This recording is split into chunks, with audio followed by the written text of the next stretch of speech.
Wait, why did you send me a bill? You told me that I wouldn't owe anything else. I paid everything when I was in the office. Didn't my insurance pay the rest? You said that they would cover everything else. Can't you just bill them again? Does this sound familiar? Front desk, office managers? Same. Yeah. And the root cause of this confusion around patient portions, it really comes from unstructured financial communications and a reluctance to talk about patient financial responsibilities when it matters most, which is before the treatment even starts. So today we're going to talk about patient portions, and we're going to talk about it right now so you can talk about it when it counts, when the patient is right in front of you. Welcome to the Truth Decay Podcast, talking dollars and cents with Sara Baker and LaRae McMullen.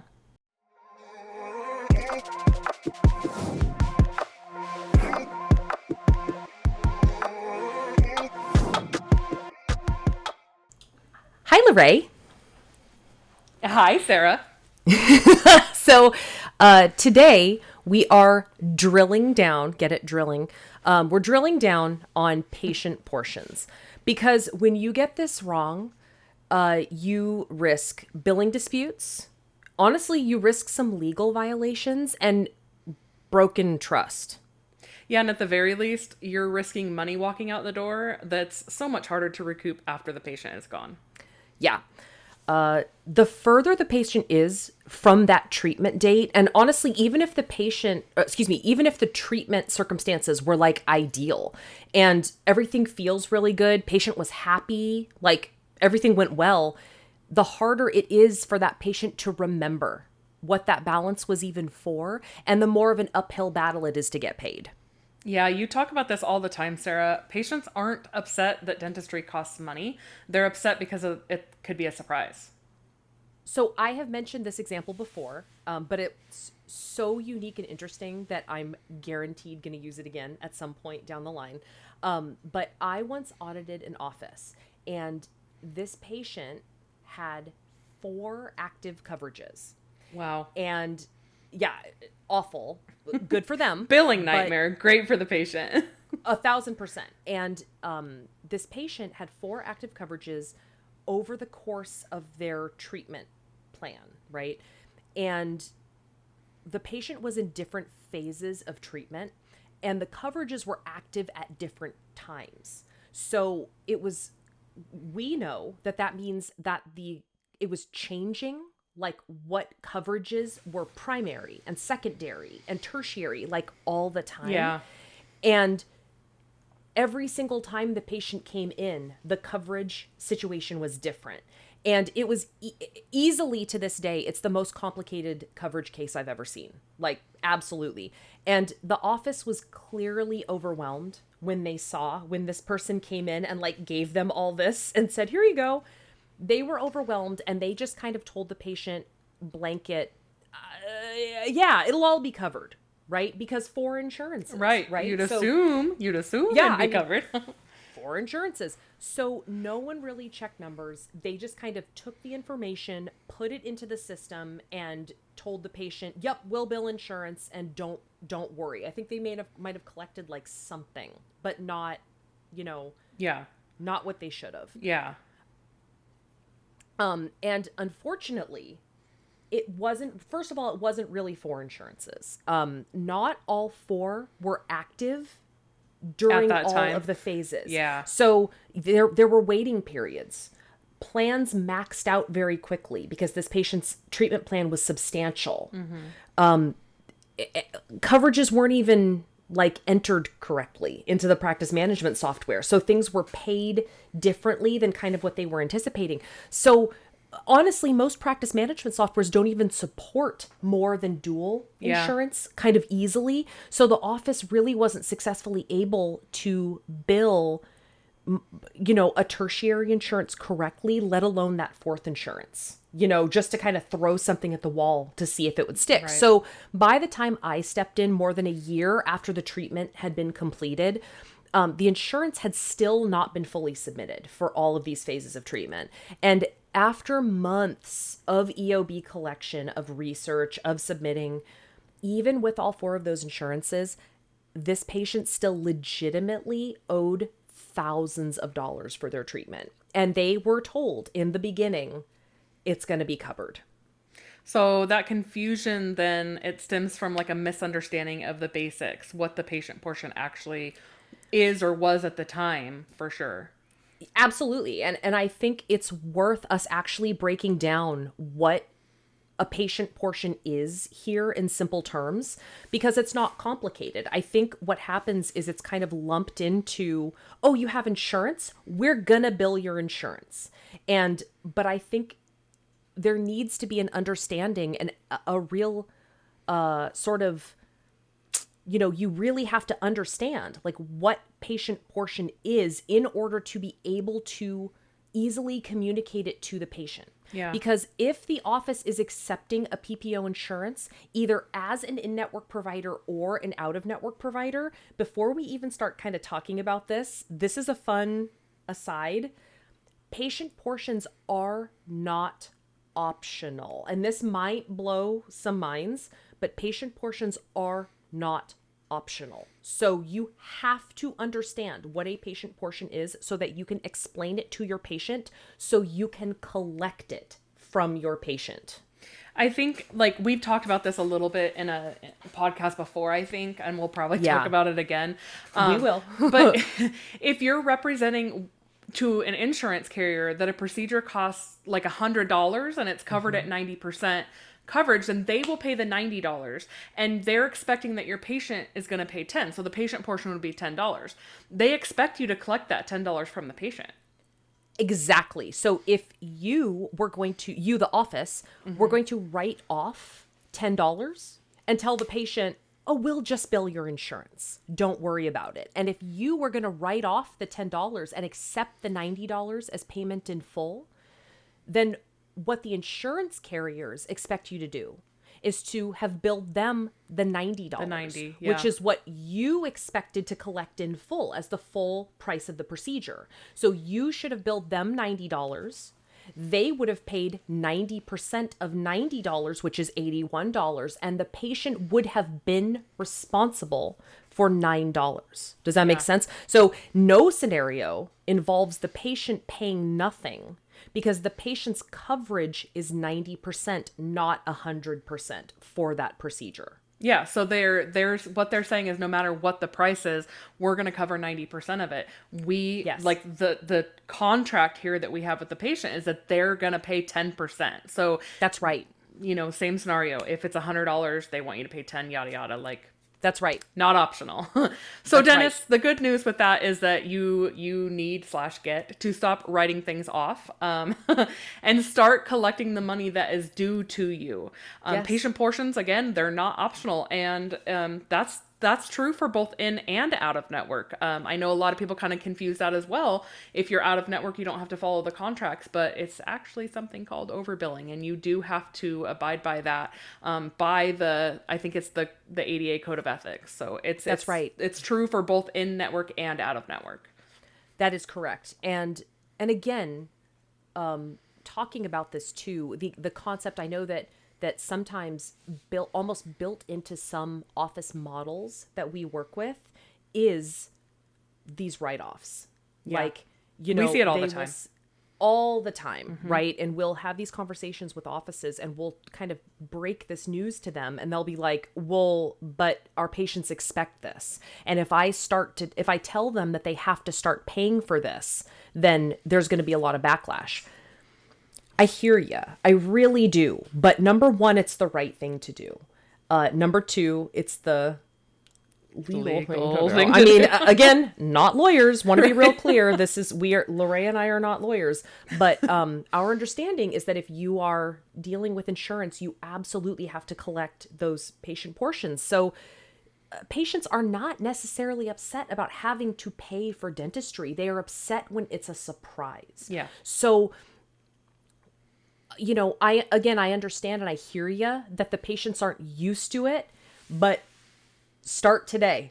Like, let's start today doing the right thing. And again, the good news, like you said, LaRae, is you get to get paid on doing work that you did. You get to get paid in full for doing work that you did. So what we want to do right now is give you some verbiage and some easy knowledge for how to explain why patient portions happen so that you, front desk people, can pass along to your patients in easy to understand terms from the very beginning of the treatment interaction, kind of what they're in for, before the patient even sits in the chair, because that's where you are going to be successful if they understand and they get it.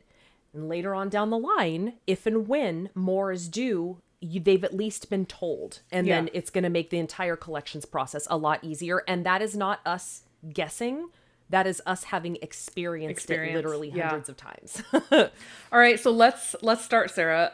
The 3 most powerful words to understand patient portions, they are deductible, co-insurance, and co-payment. Yeah, actually. So number 1 is deductible. So deductible is what must be paid before the insurance kicks in.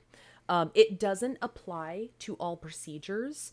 Preventative care is often exempt. So a lot of times if a patient only comes in for their cleanings, their deductible may not even ever come into play, and their cleanings might be covered, at 100%. But when a patient gets usually any sort of restorative treatment done, we see that those deductibles get taken out, and you do have to meet the deductible. Typically in dentistry, in medical, sometimes deductibles can be kind of exorbitant. But usually in dentistry, we're pretty lucky. We see 25, typically it's 50. I've seen 100, but usually the number is 50, right? Yeah. And just to expand on that a little bit, that is per policy. So, I could have a policy where it's not, a deductible is not applied to preventative, meaning I can go in and get a prophy and a cleaning and all that. But there are other policies where that is applied to that preventative. Yes. So it's really good to do your insurance verification. Absolutely. So the second one then, the co-insurance, I think that this term gets confused a lot. Yes. We use the term copay a lot synonymously with co-insurance. We do. In dentistry. And we're going to keep doing it. Yeah, we will. Yeah. Yeah. And I think we all know what it means technically. Co-insurance is number 2, and it's the percentage the patient owes after meeting their deductible. So it does sound kind of like a copay, right? But in dentistry, this totally depends on the kind of treatment you're getting. Preventative can be 100%, basic restorative can be 20% copay, but major restorative like crowns or something, it could be 50%, like what Sarah was saying before. It's not a given. So that's why it's so important that if you're not setting those pre-estimates, which we can talk about in a future episode, right? To pre-estimate or not. Probably, yeah.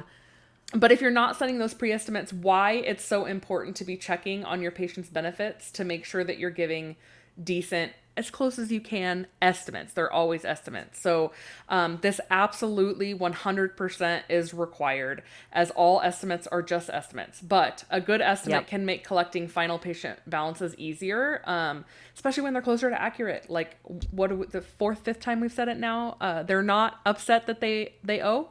They're upset when it is a surprise. So that is right. And it's also worth mentioning right here too that those co-insurance percentages, the estimates that you're giving on those co-insurance estimates are only even close to accurate, right? If you are considered in network with the patient's carrier. If the estimate says 50% co-insurance coverage on a crown, right? Let's say, and you're in network, then you know what the fee is that 50% coverage is going to be based on. You're privy to it because it's the fee that you're bound to. Yeah. So you're good on that. You're going to be able to give an estimate to the patient, and you're pretty confident in the estimate that you're giving the patient. But if you are out of network, you are going to be billing your office's usual UCR. Customary and reasonable fee, your UCR fee. Yeah. And the carrier is going to process 50% coverage, but it's going to be based on their internal maximum allowed benefit. And it is probably not going to be your UCR. Yeah. So if you are choosing to not do a predetermination, which honestly, I'm not a huge advocate Yeah. of sending predeterminations. Again, we could do a whole show on it, and we probably should, about the pros and cons of doing a I predetermination. do think versus... there are some pros, but yeah, I know For sure. that you know. Yeah. I know, and like versus doing a verification, right? And like, there's pros and cons. But you really need to lean on your this is just an estimate verbiage and your explanations when you're trying to get your patients to understand like where these numbers are coming from and what their potential financial responsibility could be, again, to cut down on those surprises. So it's worth understanding that the co-insurance estimates that you are giving, those percentages, are only as good as your in-network status and your ability to obtain like a predetermination or like the actual numbers that those percentages are going to be based on. Yeah. So then moving on to number 3, which is co-payment. It is technically different than co-insurance. So the difference kind of is that a co-payment is a flat fee under a managed care. So in medical, it's known as HMO, but in dentistry, we call it DHMO. And it's kind of like a subscription model. So it's not regulated like insurance. But under managed care, patients legally can't be seen until their copay is collected. So writing it off, not only is it a bad policy, but it's actually a violation. Yeah, and the term, again, copay, we kind of use it synonymously with co-insurance. Like we'll say your copay is blah, but people are probably more familiar like with the idea of seeing a doctor and you're like, oh, your copay is $10 today or whatever. Again, we on this show will use the term copay. I think I think it's pretty commonly used in dentistry anyways, but it's kind of good to just know. I mean, I've even had like new billers start and they're like, what is co-insurance? Because we all call it copay, but it's good to know the difference, that one is kind of like the HMO plan and the other is just patient portion. And especially if you're listening and you take managed care, plans, you are very familiar with copays, right? So, but those are the industry standard definitions. And those 3, now that we've defined them and you're familiar with them, you can start to use them correctly. Yeah. So now that we have all of those out of the way, what are the 5 steps to making it simple to explain patient portions? Absolutely. So step number 1, I would say verify benefits early. Yeah. That's absolutely, you have to get a handle on benefits. So we over here in our department, we do it at least 3 days ahead of the appointment. Really, any earlier than that, you kind of run the risk of something changing, a claim getting processed, coverage lapsing. I mean, so especially at the end or beginning of the month there. That's right. Yeah, good point. Any sooner, it gets a little tough to keep up. You might get a little crazy, but we like 3 days, whatever works for you. So step number 2 then, let your practice management software do the heavy lifting. Use it to track the deductible status, downgrades, maxes. There are spots in almost every practice management software. Yes, they're all a little bit different. Some could be said to be better than others when it comes to verification. But they all have capabilities of being able to use the system to give the best estimate. So definitely let your PMS, practice management software, do that heavy lifting for you. Absolutely. And to that end, step number 3, we recommend checking per appointment, not every 6 months, not once a year. We actually, is a little controversial for some people, but we do not encourage whole, exhaustive, separate breakdown sheets that you scan into the patient's account and that you reference, right? And that contains breakdowns of codes and things that you may not even diagnose the patient needing, right? It doesn't account for frequency issues, history on specific teeth, coding incompatibilities with things that the patient actually gets diagnosed with. Time is a precious resource. So what we recommend is you use a targeted appointment approach to use your time most efficiently and to be able to give good, clear patient portion estimate explanations. Yeah. So that's how we do it.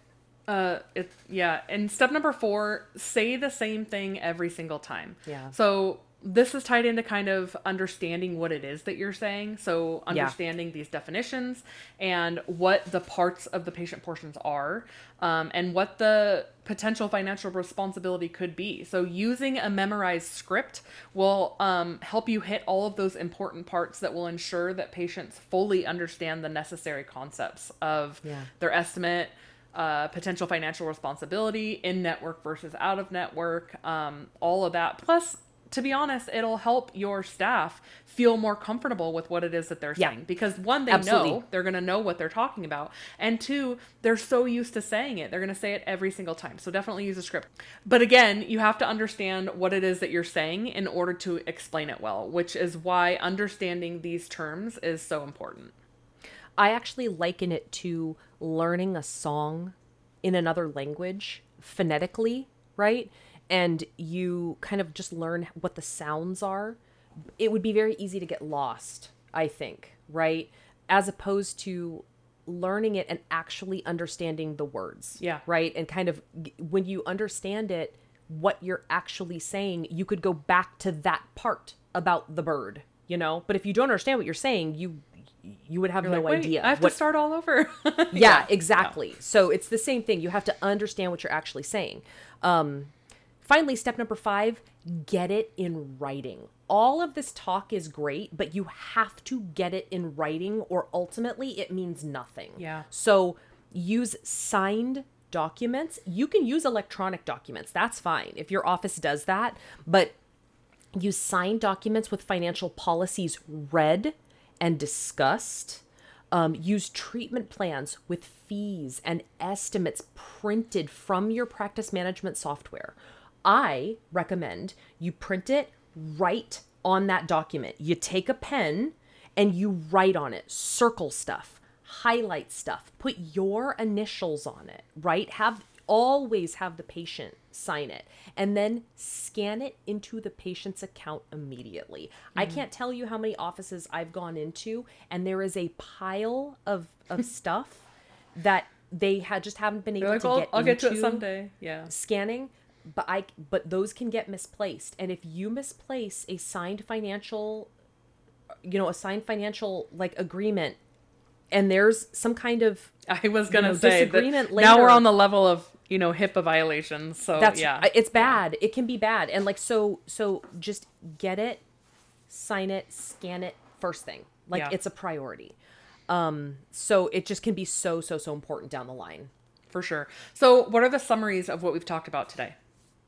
So a patient portion is not optional. You must collect the stated patient portion. It's a legal, financial, and ethical matter. And to do that, you must estimate clearly, collect confidently, and document always. Right. You're not doing anyone any favors by being vague. Clear, direct estimates. They build lasting patient relationships and revenue stability. Absolutely. So what are our top takeaways today? Deductible, co-insurance, copay. So all separate things. Yeah, all separate things. But you might only use deductible and copay the way we use it if your office is PPO only. But know the difference and also teach your team the difference between all of them. And know the 5 steps to making patient portions simple. So 1, verify benefits early. 2, let your practice management software work for you, not against you. 3, for the best shot of a good estimate, check benefits per appointment, not off a sheet once a year. 4, say the same things every time the same way. And 5, get it in writing. We will offer this list to you at our website, thetruthDecayPodcast.com. So please take a moment, go take a look at it, see how it is that you're doing, see what you still need to incorporate into your process. Yeah. And remember, if you take managed care, you have to follow the federal rules. Copays must be collected, no exceptions. Yep. So what are some action steps that our listeners can take today, right now? Well, number one, you can be a great, awesome boss and take your team to lunch and ask them Hell to yeah. ask them to kind of define for you what a deductible, co-insurance, and copay are. Are they Yeah. explaining them correctly? Do they Yep. actually understand what each of those means and that there is a difference? Ask them to explain ask them to explain what an estimate is and what a patient potential financial responsibility could be. You could even use you could set up like a mock thing and ask them, to do that for you. It actually might be kind of enlightening, honestly. Like if you sit down with your front staff and you realize like, ooh, maybe they don't quite know or understand what an estimate is. That's great for you to know. Like, give them those resources. Let's address that. Let's, give them what they need in order to be successful so that your patients have everything that they need. So that is worth your time. Yeah. Second action step would be run your adjustment report and audit your write-offs. Do that right now and maybe once a week, right? Sit down with your staff and go through it, right? And it's not a gotcha situation. I really want to make sure that it's not kind of approached that way, and you have to be careful to not have your staff feel that way, but it's really let's go through this because I want to know too. I want to make sure that I'm not doing this wrong. We're all learning about this together. Are there any improperly marked copays or deductibles? Make sure that you're compliant and consistent. If not, figure out what needs to be addressed ASAP. It's a system that needs to be developed, right? Are you guys writing off every single fluoride that is not paid? It's not okay. Not okay. Are you guys billing for a specific code to see if insurance will pay it? And if insurance doesn't pay it, you write it off every single time. Not right? Okay. That might be something that you've been doing for like a really long time, for so long that you just kind of have forgotten what you're doing. Yeah. So run your adjustment report, ask questions about it, and you guys can figure out together how to correct anything that needs correcting, or, just well, if you're not running figure it out. that adjustments report too, and let's say you do have that scenario and you're writing off something that isn't covered each time, you may have set that up 10, 15, 20 years ago and completely Absolutely. forgot. And when you run Yeah. that, you're going to see how much money you're missing out on. If the EOB say that you can charge the patient and you're legitimately doing that thing, you should be getting your money. So yeah. That's right. All right. So what are our final thoughts for today? Successfully collecting patient portions start with clear communication and are all about an effective, clear process. So if patients are clearly told and they really understand what they could owe and why, then they're way more likely to pay and to trust you more. Yeah, I mean, this isn't just about billing, it's actually kind of about branding. Yeah. Like every estimate, even though it's an estimate, it's kind of a promise that you're making, right? That's how the patients interpret it. And when that promise ends up not being the way that you represented it, they feel a little lied to. I mean, that's just how patients feel, right? So that's why you have to be extra, extra careful in your verbiage. And when you carefully craft what you say and you say it the same way every single time, you are setting up a situation where you're laying out expectations. You are making sure that they are in a frame of mind that they leave without any doubt of what could happen down the line, right? Yeah. Because again, you're making a promise, and that promise could be, hey, I'm going to do everything I can to get this paid for you in full, but you might have something left over to pay. And that's okay. If that's what you are communicating, that is the right one. But you don't want them to hear, and you don't want that promise to be, yeah, we're going to bill all 4 of your insurances and you're not going to have to pay anything, because that's not going to work. It's just, it's not. So, you want to make the process as easy as possible, as clear as possible. We've said the word clear like a million times because that's like the operative word here. And your future self, your future front debt self is going to thank you for it. So don't forget to go to our website, thetruthDecayPodcast.com. This is episode 7, Understanding Patient Portions. So click on that, and then you'll see the free list that is 5 steps for making patient portions simple from the show notes. And then train your whole team. Yeah. And if you like what you heard today, I hope you did, consider subscribing on whatever platform you're listening on. You can send us an email at hello@thetruthDecayPodcast.com. You can check us out at sddentalsolutions.com. We are hanging out. We'd love to answer questions, address any other issues, billing related, collection related issues that you have. We'd love to hear it. Yeah, and you can also find us on LinkedIn. Both Sara and myself have our own, and then we have SD Dental Solutions. So you can find us on Instagram and on Facebook. So we're all over the place. Come find us. Yeah, and please join us next time where we are talking to practice owners on behalf, again, of our beloved front desk staff, the warriors that we work with every single day. We are going to be discussing how your front staff isn't failing you, your systems are. So, man, we love talking about systems. We sure do. We're gonna keep on keeping on. Thank you all so much for listening, and we will see you next time on the Truth Decay Podcast. Thank you. Bye.